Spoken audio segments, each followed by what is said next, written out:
Bismillahirrahmanirrahim. Assalamualaikum warahmatullahi wabarakatuh. Alhamdulillahi rabbil alamin. Alhamdulillahi rabbil alamin. Nahmaduhu wa nasta'inu wa nastaghfiruh wa natubu ilayhi wa na'udzu billahi min shururi anfusina وسيئات أعمالنا من يهده الله فلا مضل له ومن يضلل فلا هادي له أشهد أن لا إله إلا الله وحده لا شريك له وأشهد أن سيدنا محمدا عبده ورسوله اللهم صل على سيدنا محمد بعدد من صلى عليه وصل على سيدنا محمد بعدد من لم يصل عليه وصل على سيدنا محمد كما تحب أن يصل عليه وصل على سيدنا محمد كما أمرت أن يصل عليه وعلى آله وصحبه وسلم Alhamdulillah Rabbil Alamin. Kepada anak-anakku semua, para jamaah, para ustaz dan ustazah semuanya, rahimakumullah. Amin. Semoga kalian semua senantiasa mendapatkan rahmat dan nikmat dari Allah. Amin. Semoga kalian semua senantiasa diberikan oleh Allah kesuksesan fid dini wad dunya wal akhirah. Amin. Dan juga seperti itu kepada kalian dan semoga kepada semua umat Islam di seluruh dunia. Amin. Dan di kesempatan subuh yang indah ini, kita mendoakan kepada seluruh kaum muslimin muslimat seluruh dunia. Semoga mereka semua diberikan keselamatan dari virus corona. Amin.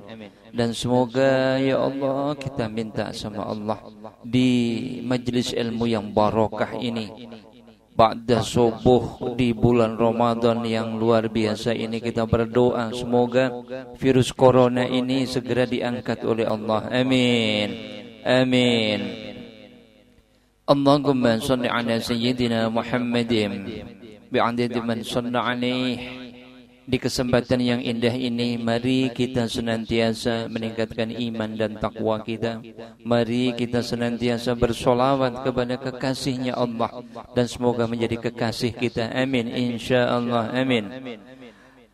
Kita terus bersolawat sehingga kita akan mendapatkan rahmatnya Allah dan mendapatkan cinta dari baginda Rasul. Amin. Kemudian Yai mengajak kepada diri Yai sendiri dan kepada anak-anakku semua, para jamaah dan para ustadz semuanya, untuk kita senantiasa bersyukur kepada Allah. Karena kenikmatan yang dahsyat itu adalah bersyukur. Kenikmatan yang paling dahsyat itu adalah bersyukur. Kenikmatan yang segede apapun, kalau kita tidak bisa bersyukur, maka itu bukan menjadi nikmat yang luar biasa. Salah satu contoh anak-anakku semua, orang yang mendapatkan uang 1 miliar, dia punya ambisi besar, punya uang 1 triliun, maka 1 miliar tadi menjadi dia tidak bersyukur. Cuma 1 miliar saja. Sedangkan orang yang mempunyai uang 1 juta rupiah dan dia memandang di bawahnya banyak orang tidak punya uang, maka dia sudah bisa bersyukur kepada Allah. Alhamdulillah, dapat uang 1 juta rupiah. Maka rasa syukur itu yang menjadikan seseorang itu kaya. Rasa syukur itu yang menjadikan seseorang itu kaya, bukan materinya, tapi rasa syukur itu timbulnya dari hati, dan hati itu harus dipenuhi dengan rasa syukur. Kita lanjutkan tema di subuh yang indah ini dengan judul akal terindah. Yai mengambil tema akal yang terindah. Kenapa? Supaya kita bisa mempergunakan akal kita kepada sesuatu yang diperintahkan oleh Allah. bagaimanakah seharusnya untuk menggapai akal yang terindah itu bagaimana?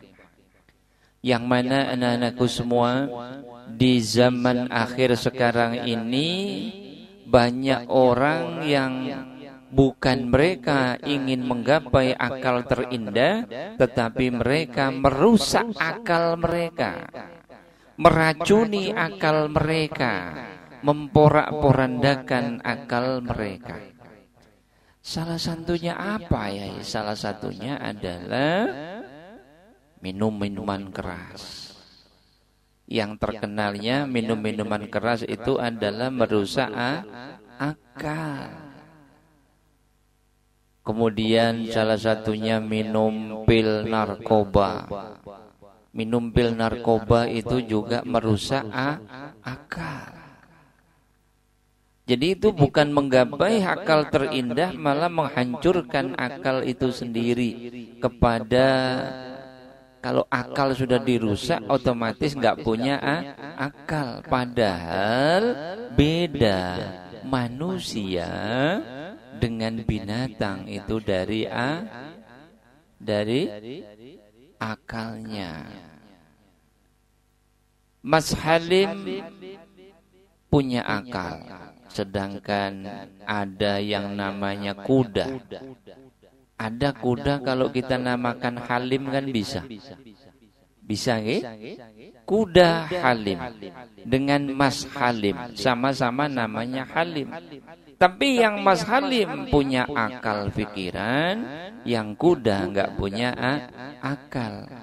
Tetapi anak-anakku semua, kuda Halim, kemudian Mas Halim misalkan minum minuman keras, akhirnya hilang akalnya, kira-kira sama atau enggak Mas Halim dengan kuda yang bernama Halim?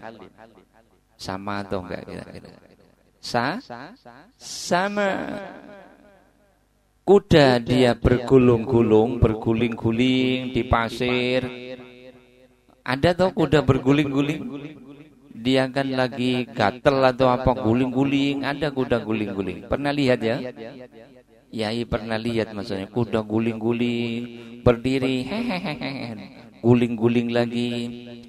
Itu kuda. Tapi ternyata Mas Halim misalkan yang sudah minum minuman keras, hilang akalnya, sama guling-guling juga.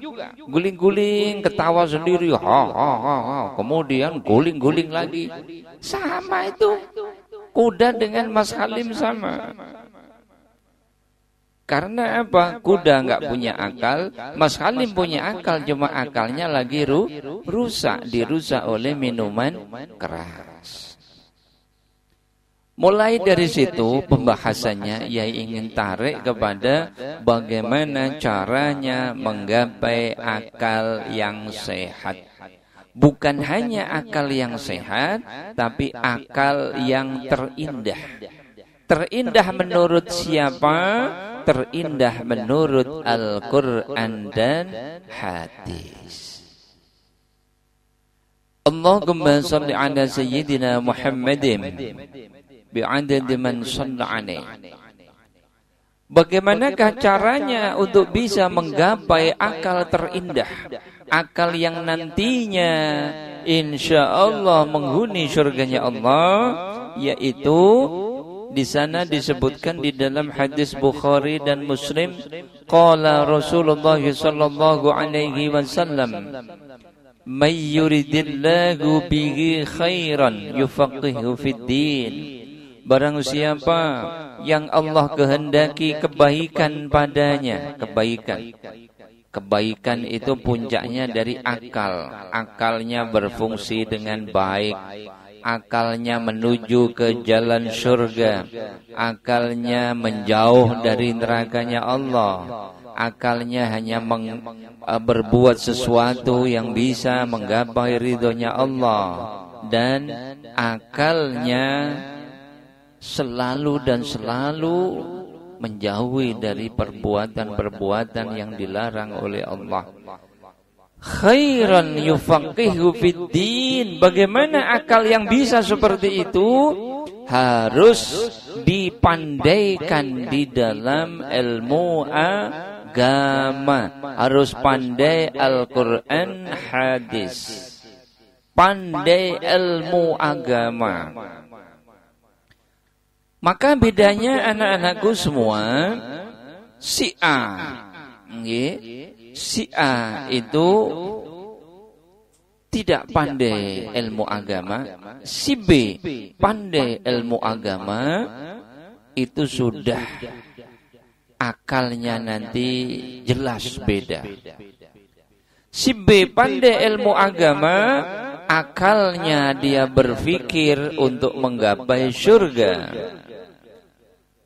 Perintah-perintah yang diperintahkan oleh akal ini sesuatu yang indah, sesuatu yang luar biasa untuk menggapai ridhonya Allah. Tetapi akal yang tidak pandai ilmu agama tadi cenderungnya itu bertentangan dengan perintah Allah. Perintah-perintah akalnya ini condongnya itu kepada melakukan larangan-larangan Allah.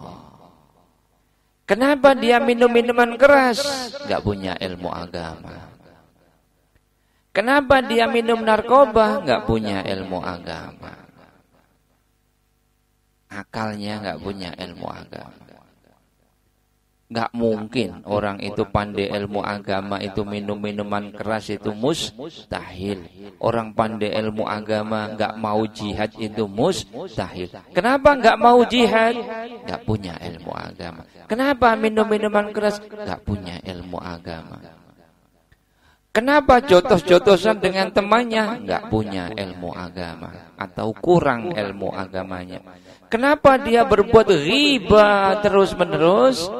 Karena kurangnya ilmu agama. Allahumma shalli ala sayyidina Muhammadin bi'adadi man shalla alaihi. Maka disebutkan di dalam hadis Bukhari dan Muslim, disebutkan qala Rasulullah sallallahu alaihi wasallam, khiyaruhum fil jahiliyyati khiyaruhum fil Islam idza faquhu. Orang yang paling baik di masa jahiliyah, kata baginda Rasul di dalam riwayat Bukhari dan Muslim ini, orang yang paling baik di masa jahiliyah adalah orang yang paling baik setelah masuk Islam. Dia di masa jahiliyah kedudukannya apa, yang dilakukan apa, semuanya pasti hancur jelek semuanya. Tapi setelah dia masuk Islam, akal yang dilakukan akal adalah sesuatu yang diperintahkan oleh Al-Quran dan hadis. Tetapi itu tadi, setelah masuk Islam dia melanjutkannya kepada ilmu agama yang bagus, terus menuntut ilmu agama, yufaqihu fiddin, terus tolabul ilmi. Semakin tolabul ilmi, semakin besar ilmu agamanya, semakin banyak ilmu agamanya, akal tadi semakin indah. Terus tolabul ilmi lagi, semakin indah lagi akalnya. Terus semakin indah lagi, terus semakin indah.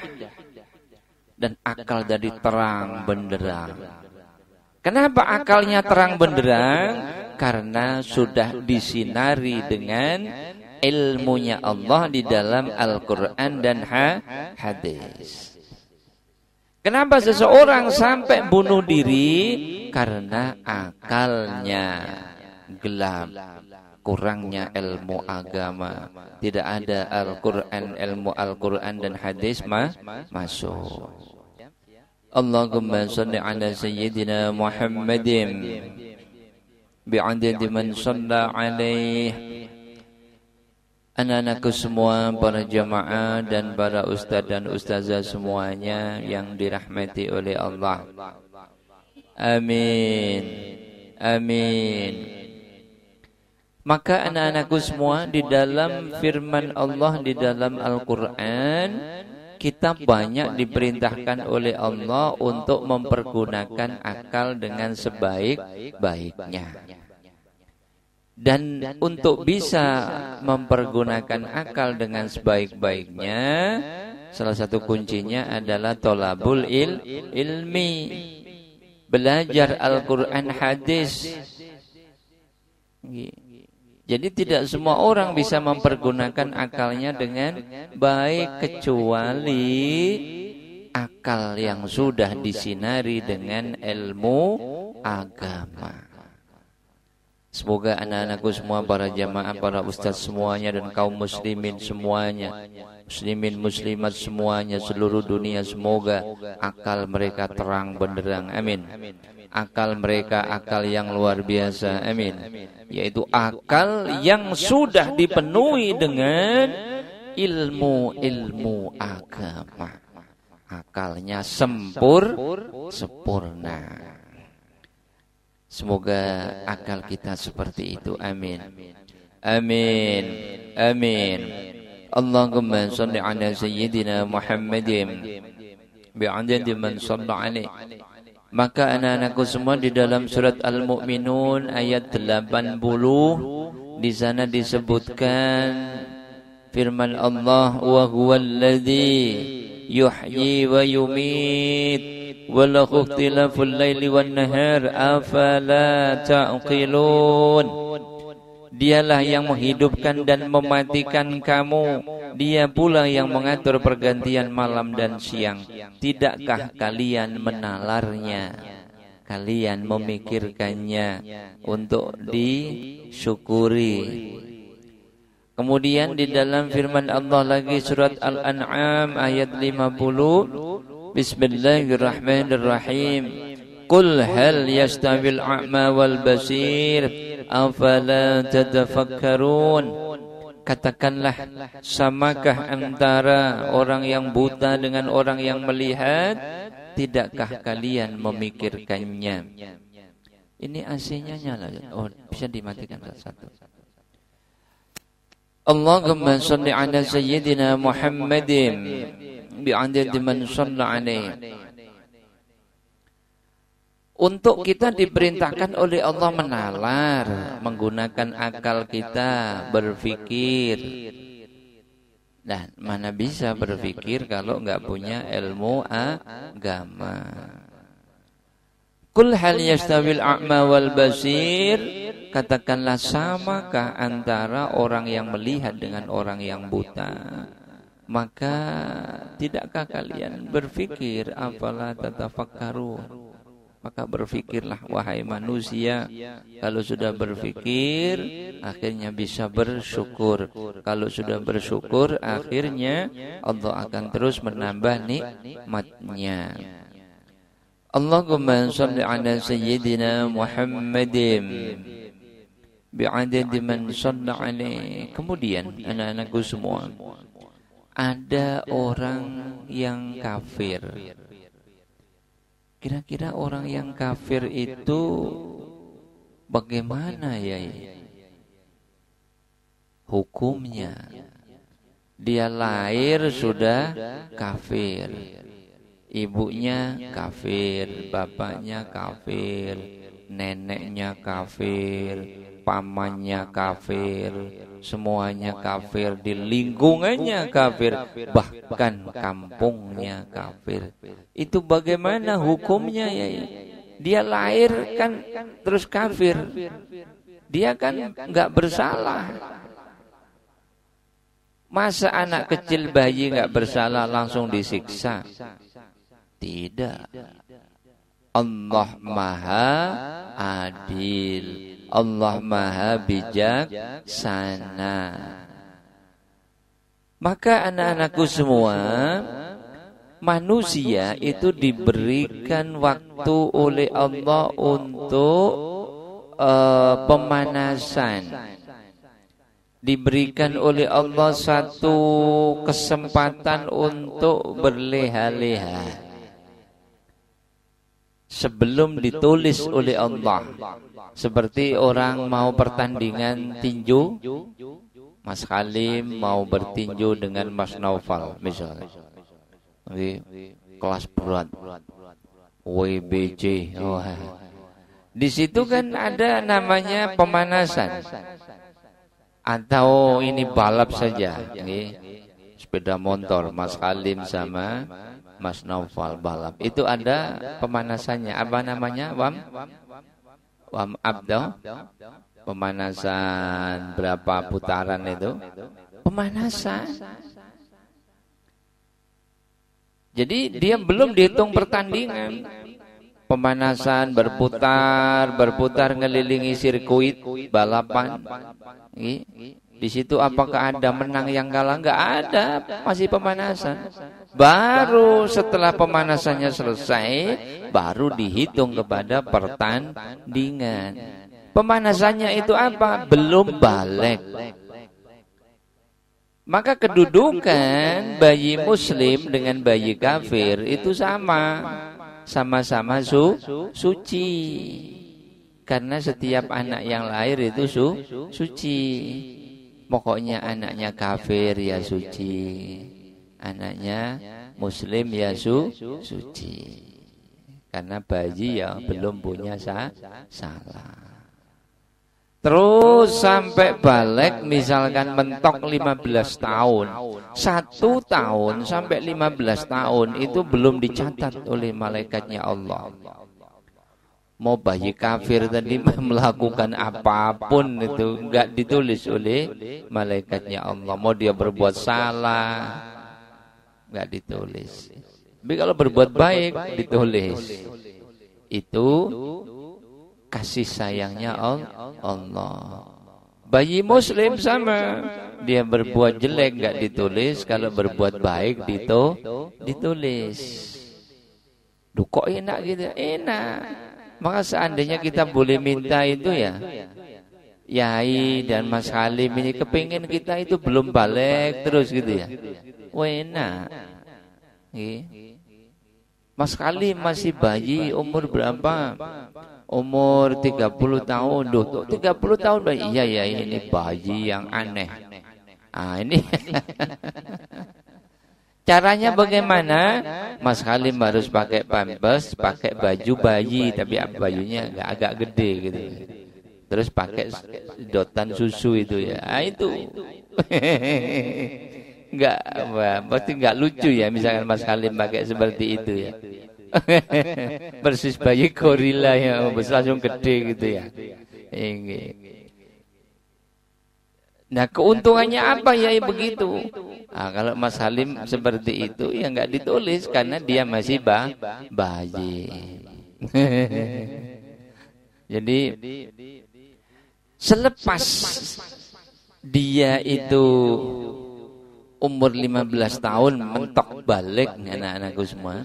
Karena balik itu beda-beda, ada yang 9 tahun sudah balik, 12 tahun sudah balik, 15 tahun sudah balik. Kalau Mbak Habibah dulu baliknya umur berapa, Mbak? 13. Oh. Mas Halim baliknya umur berapa, Mas? 30. Baliknya umur 30. Wah, enak sampean, Mas. Belum ditulis sampean. Si aman. Allahumma sholli ala sayyidina Muhammadin bi'adad man shalla alaihi. Maka selepas balik itulah bayi kafir tadi, kalau dia tidak mencari kebenaran, memeluk Islam, lah dia ditulis kesalahan. Dan disuruh setelah balik bayi kafir tadi kan bisa berpikir. Benar ya? Dia bisa mencari kebenaran. Maka itu semua di dalam surat Al-Ghasyiyah ayat 17 sampai 20. Bismillahirrahmanirrahim. أفلا ينظرون إلى الإبل كيف خلقت وإلى السماء كيف رفعت وإلى الجبال كيف نصبت وإلى الأرض كيف سطحت فذكر إنما أنت مذكر. Tidakkah kalian memperhatikan pada unta, bagaimana unta itu diciptakan? Kira-kira memperhatikan sapi gimana ya? Sama, boleh perhatikan sapi, bagaimana sapi itu diciptakan unta. Nah, itu dijelaskan di situ boleh memperhatikan unta. Di dalam makna tafsirnya ya boleh memperhatikan semuanya. Unta, sapi, gajah, boleh diperhatikan semuanya. Allahumma shalli ala sayyidina Muhammadin bi'adad man shalla alaih. Dan pada langit bagaimana ia ditinggikan, dan gunung-gunung bagaimana itu ditegakkan, dan pada bumi bagaimana ia dihamparkan. Allahumma shalli ala sayyidina Muhammadin bi'adad man shalla alaih. Anak-anakku semua dan para jamaah yang dirahmati oleh Allah, amin. Maka selepas balik tadi, bayi muslim dan bayi kafir harus, kalau bayi muslim dia harus meningkatkan keimanannya, kalau bayi kafir mencari keimanan, memperhatikan bagaimana unta diciptakan, bagaimana langit itu ditinggikan. Ini langit ini yang nyiptakan siapa ya? Gunung-gunung bagaimana itu ditegakkan, dan bumi bagaimana ia dihamparkan. Dan berilah peringatan, sesungguhnya engkau hanyalah pemberi peringatan. Di situ anak-anakku semua kita disuruh untuk menggunakan akal kita. Ini selepas balik tadi, kalau bayi kafir harus mencari keimanan, kalau bayi muslim dia harus meningkatkan keimanan. Allahumma shalli ala sayyidina Muhammadin bi'adadi man shalla alaih. Anak-anakku semua dan para jamaah dan para ustaz dan ustazah semua yang dirahmati oleh Allah, amin. Allahumma salli ala sayyidina Muhammadin bi'adadi man shalla alaih. Anak-anakku semua yang dirahmati oleh Allah, bahasan tentang akal yang indah, akal terindah. Semoga anak-anakku semua dan juga kaum muslimin muslimat seluruh dunia diberikan oleh Allah akal terindah, amin. Akal yang dipenuhi dengan ilmu agama yang banyak, dipenuhi dengan Al-Quran hadis, itu akal yang terindah. Kenapa kok indah? Karena nanti insya Allah akal tersebut tempatnya di surganya Allah. Jangan sampai menjadi akal yang terjelek. Dengan akal terjelek itu, akal tersebut akan menempati nerakanya Allah. Na'udzu billahi min dzalik. Ya Allah, ampuni dosa kami dan jauhkan dari akal yang terjelek. Semoga kita semua diberikan pertolongan oleh Allah untuk diberikan oleh Allah akal yang terindah. Amin. Amin. Alhamdulillahirabbil alamin. Cukup sekian anak-anakku semua. Besok kita lanjutkan kelanjutan dari episode tentang akal terindah dan juga episode-episode yang lain insyaallah. Semoga Allah masih memberikan kita umur, amin insyaallah. Barangkali di dalam thalabul ilmi ini banyak kesalahan dari Yai mohon maaf yang sebesar-besarnya. Akhirul kalam, ihdinas siratal mustaqim wal afu minkum. Assalamualaikum warahmatullahi wabarakatuh. Audio Jungle.